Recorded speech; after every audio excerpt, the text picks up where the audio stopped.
Hello and welcome back to Thumbnail Psychology, the 5-part miniseries where I show you how to turn your ugly thumbnails into something like this. In this episode, we're going to cover the imagery you're going to be using in your thumbnail, where to find it, how to get it, and how to make it look better. If you missed part 1, I'm going to put a card up there to it, and in the description below because you don't want to miss it. That's how we planned out a thumbnail, and it was an introduction to the whole series. Go watch it right now. If you want to learn more about YouTube and how to grow your channel, click subscribe and hit the bell icon so you never miss a video. Now, imagery is single-handedly the most important part of your thumbnail because it's what will capture and grab viewers' attention. By now, if you've gone through the planning process, you should know whether or not you'll be shooting all of your pictures, using stock photos, or both. Now, if you've decided you're going to be using some stock photos, you need to make sure they're copyright free or royalty free. You can get yourself into huge trouble if you use copyrighted images on your thumbnail and the owners get mad. Now, if you aren't sure on what type of imagery you're going to be using, this fact might help you out. Thumbnails with faces get up to 40% more clicks than thumbnails without faces and just text.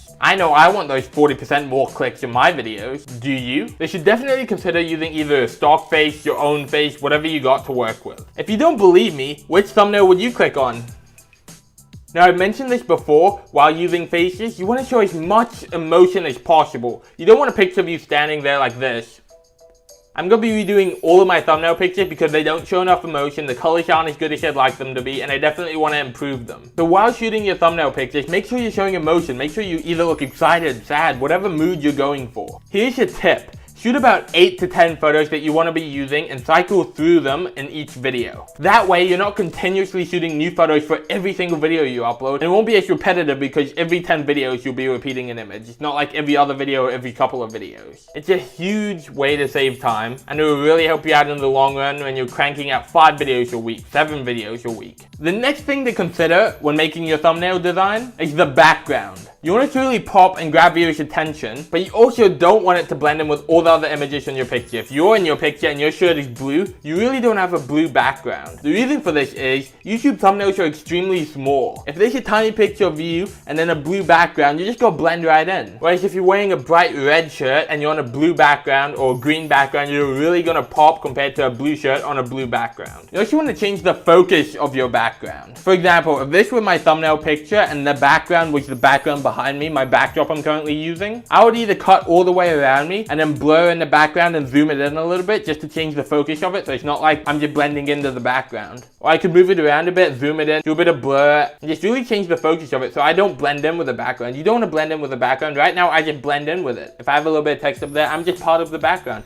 But you want to separate yourself from the background, kind of bring yourself in front. Another thing not a lot of people think about while designing their thumbnails is having a consistent light source. If the sun's shining up here in my thumbnail, I don't want to have shadows on the opposite side of me. I want them to be on the right side of me. But using tons of different imagery, this is so easy to forget. I mean, heck, I forget it all the time. But it's something you really should focus on. Consistency is key throughout thumbnails, and as you go through the other parts of the series, you're really going to notice how important consistency is within your thumbnails and videos. So make sure to be consistent with where the light's coming from. If it's pointing from up here or below you, just make sure all the shadows and lighting is consistent throughout the thumbnail. That includes with your text as well. Do you shoot your own photography for your thumbnails? Let me know in the comments below. Congratulations, you have finished part 2 of Thumbnail Psychology. Make sure to turn notifications on so you don't miss part 3 coming out this Friday. If this video has helped you and you want to continue attacking the struggles you face on YouTube, click subscribe by hitting the circle over there, and click one of the videos below to continue learning about YouTube and the ways you can grow your channel. Once again, thank you for watching. Have an awesome day.